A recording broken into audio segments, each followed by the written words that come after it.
Hi, I'm Gabi Justice, and I'm happy to be here at the Sunshine State Book Festival with my young adult contemporary romance, Dog Girl. Dog Girl takes place at a dog rescue center. Kendall lives and works there.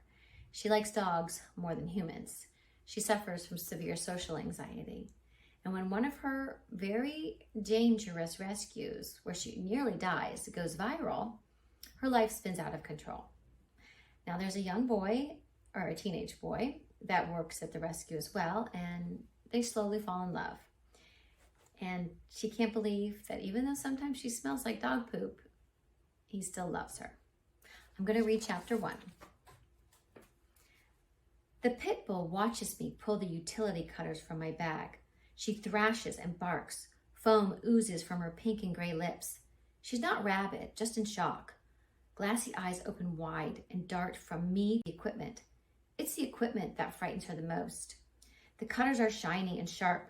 Abused dogs don't like the hardware. My gut plummets. Kendall, Rock says. I know. I set down the cutters. Right now her trust is most important. Now, I shout. Rock brings the snare down around her neck, securing my safety. Let's see if I can work the knot loose without the cutters. I take in her beauty. She's a blue.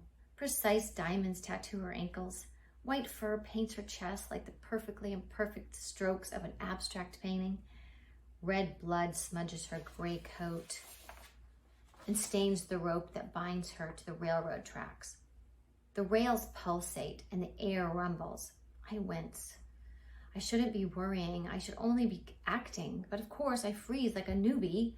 Get your shit together, Kendall. This isn't your first rescue. So what if Mom's not here? You okay, Peanut? Rock's deep, rich voice falls over me like a hug of encouragement. My hands steady, but my insides quiver. The dog's lips curl, exposing fierce teeth. It's a warning. Rock has a good hold, but pits are powerful, and her adrenaline is pumping. One false move and she could jerk free. I work the knot wrapped around her front paw. Someone with strong hands secured this. With all my force, I can only loosen the interlock a millimeter. The prickly ropes cut and splinter. Hurtful fibers slip under my fingernails. I should have gloves on. Rookie move.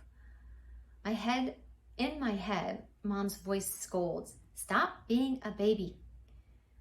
The pit twitches. Have I pinched her? No. It must be the tremble of the rails. She's smart and realizes the train is close.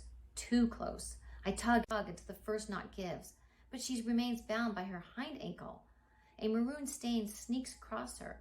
She's fading. Oh my God. Is that a bullet wound? It looks minor, but I need a tourniquet. But the knot, the train, the blood. I can't do it all. The train's single headlight emerges as it rounds the bend several football fields away. The pit starts shaking again, and I can't blame her. My heart pounds in my chest, and the tears layering under my eyes burn. My body squirms. She's still fighting. Fight, Kendall, fight. The train is way too close. I need more time. The wind stirs. Gritty granules of dirt lash my skin. The whistle screams murder. The shriek scrapes and claws at my eardrums. It's a death sentence. I work and work the knot. So much blood. I reach for the cutters. She thrashes again. Rock struggles to keep her down. Shh, it's okay. Okay, I coo. Not okay. I need those cutters. The train is way too close. The angry face of the mechanical beast roars at me louder than Rock's hollering. What's he saying? The cutters. I have to use the cutters. Pretty Blue, please don't freak out. In one fluid movement, I grab them and slice the rope in half, then shove her away from the tracks as the train barrels past.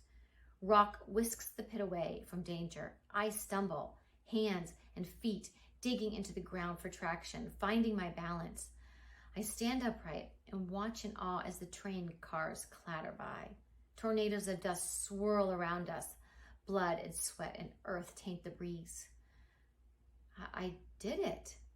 Rock muzzles and wraps the dog, then carries her to the cage in the back of the truck. Exhaustion, thrills, shakes, Shakes, I'll travel up my head to my toes as I trail behind Rock's enormous shadow.